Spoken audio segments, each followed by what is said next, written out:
welcome to another wildlife vlog. After my adventure in Germany, when I got back in the Netherlands, after 1 month I went to California for 3 weeks, where I also did some vlogging. Little problem, some first footage got lost, the files were disrupted, so that kind of sucks, because I had some nice shots of a nice rubber boa, northern rubber boa. But besides that, nothing much got left, so that's good. And yeah, in this vlog I'm in Eldorado National Forest. Did some camping and saw some nice stuff. So I hope you enjoy. Here it all is.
The red-tailed hawk is probably the most common hawk in North America.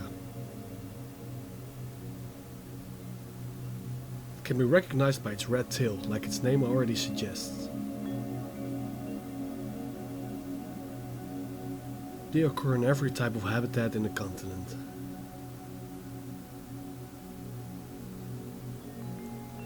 It feeds on mammals with sizes from voles to jackrabbit. It will also feed on birds, snakes and carrion.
Pileated woodpecker is the largest living woodpecker of North America. The ivory-billed woodpecker is slightly bigger, but this woodpecker is declared extinct.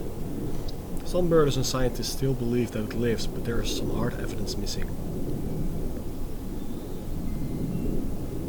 Pileated woodpeckers live in major deciduous or mixed deciduous coniferous woodlands of nearly every type.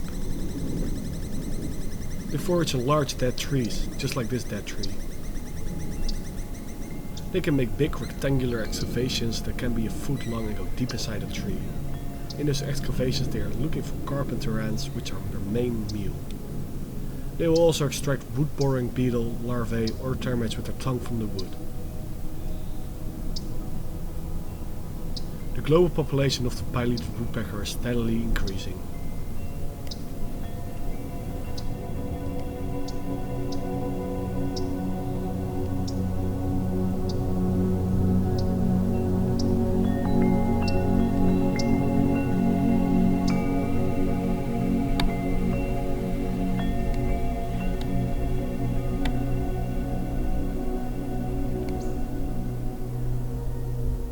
The Osprey is a large, long-winged hawk with brown colors on top and white on the bottom. On its face it has got a brown mask around its eyes.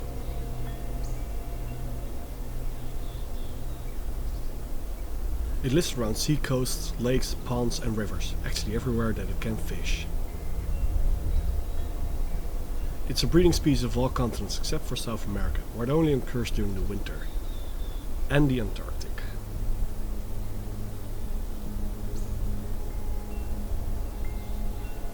2-meter long nests are built in trees, on the ground, on islands or on ledges or cliffs. It's the only species in the genus Pendion.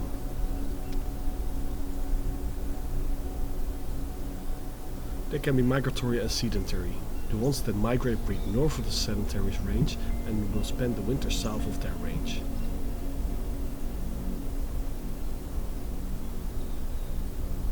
They use different kinds of vocalizations to communicate with each other. Up to 5 different calls have been recognized by scientists. These are almost always associated with other visual display.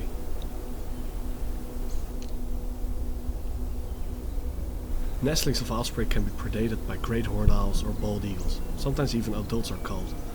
Raccoons, snakes and other wall climbers can also predate on nestlings and eggs. In Africa they are sometimes caught by Nile crocodiles if they are roosting on land near water.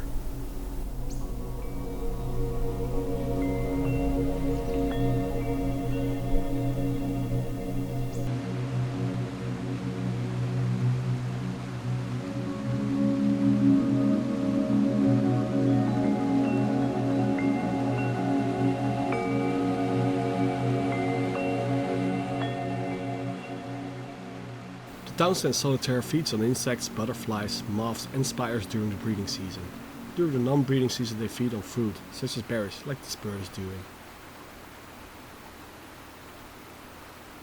They inhabit forests of high elevation from about 335 meters until 3,505 meters.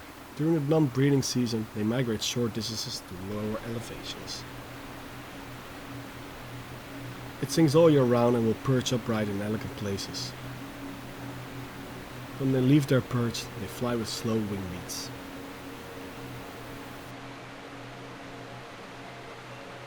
I found these solitaire very close to a creek. They will build their nests on the bank.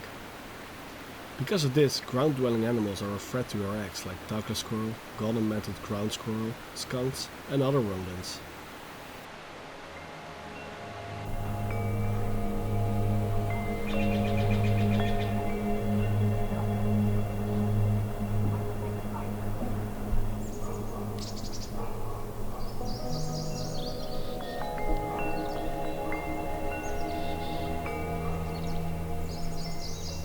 This turkey vulture is cleaning itself. They walk through a great deal of nasty stuff. They urinate on their legs to keep them clean. The acidic urine washes off bacteria. They also use their urine to keep them cool.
That was quite a nice camping trip, and saw some nice species. Got 2 livers, the rubber boa, and I also saw a hermit thrush, which was a little bit too quick to film, but still pretty nice. 2 livers is a nice score for 3 days. Hearing a nice raven in the background. I love ravens. But yeah, hope you enjoyed. See you next time. Take care.